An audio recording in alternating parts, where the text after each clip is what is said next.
person who reaches for their phone the instant the room goes quiet is not checking anything. They are fleeing.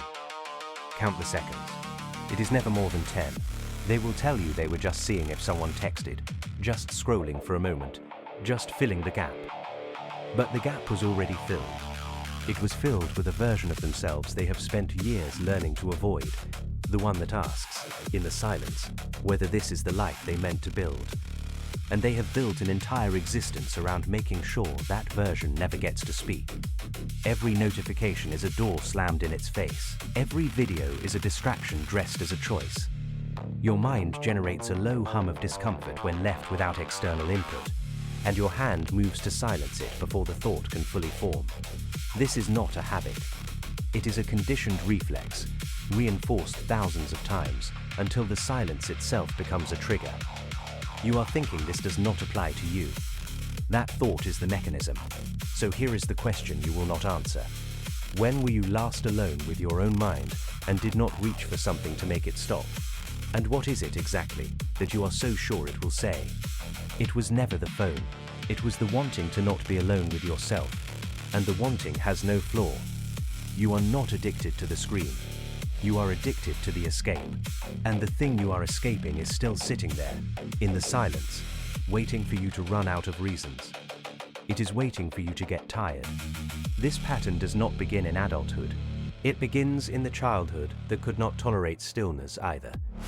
The child who was praised for productivity, for grades, for keeping busy, learns that worth is measured in output. The child who was left alone too long, or not long enough, learns that the interior is either dangerous or simply irrelevant. Both conditions produce the same adult. Both produce someone who experiences unstructured time as threat rather than space. The evolutionary mechanism underneath is simple enough. The mind that wanders finds threats. The mind that finds threats alerts the body. The body that is alerted often enough learns to avoid the trigger. But the trigger is not a predator in the grass. The trigger is the self, unaccompanied, unperformed, unobserved. What made sense for survival on a savanna makes no sense in a studio apartment at 11 at night. The body does not know the difference. It only knows that silence preceded discomfort, and discomfort preceded avoidance, and avoidance worked. The loop closed before you knew there was a loop. You thought of someone else just now. That is the protection working. In practice, this looks like the email you write to your boss at midnight, not because the deadline demands it, but because the alternative is lying in the dark with nothing to do. It looks like the podcast you play while walking to the store, as if your own footsteps are not company enough.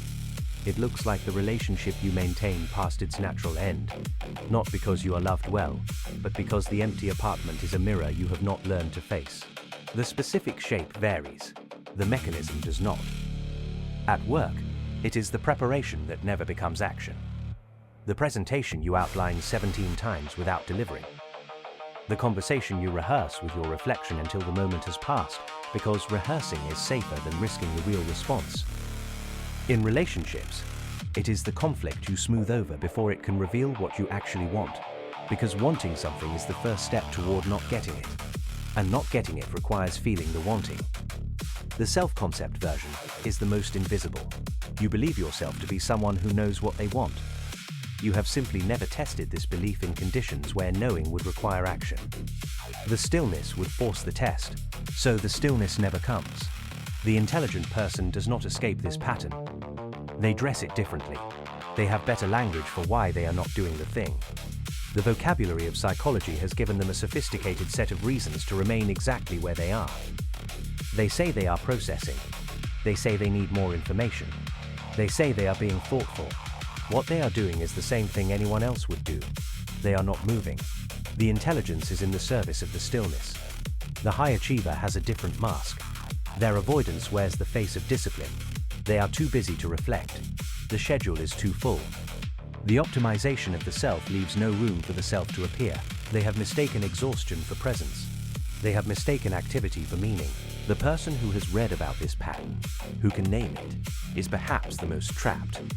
They believe that naming is knowing, and knowing is changing. They use the vocabulary to create the appearance of progress, while the mechanism runs unchanged beneath. I have watched all of them. The mask changes. The face underneath does not. The cost is not the obvious one. You do not collapse. You do not fail dramatically. You simply never become certain. The identity cost is the accumulation of small betrayals. So small you do not notice them, until you realize you do not know what you would choose if no one were watching. The relationship cost is the distance between what you say you feel and what you permit yourself to feel. A distance that widens over years until the person beside you is beside someone who does not fully exist. The moment of recognition usually comes late. A parent dies. A diagnosis arrives. A routine ends and does not restart. The silence you have spent decades engineering finally breaches the walls, and you meet the self you have been avoiding, and it is older than you expected, and it has been waiting so long that it no longer trusts you to stay. I do not have this pattern. I have only watched it. What I find remarkable is how little knowing that changes anything for the person who does. What usually happens is this. The awareness arrives, and it is accurate, and it changes nothing. The person sees the loop clearly for perhaps a week. They sit with the discomfort. They do not reach for the phone. They feel something they have not felt, and it is not relief. It is grief, or anger, or the simple unbearable fact of being a specific person in a specific body with specific choices already made. And then the mechanism reasserts.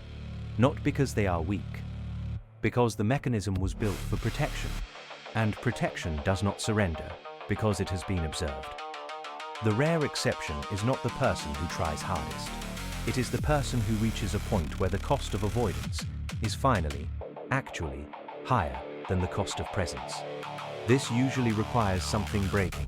A structure they relied on collapses. A belief they held about themselves proves false in a way that cannot be reinterpreted. They are forced into the silence not by choice, but by necessity.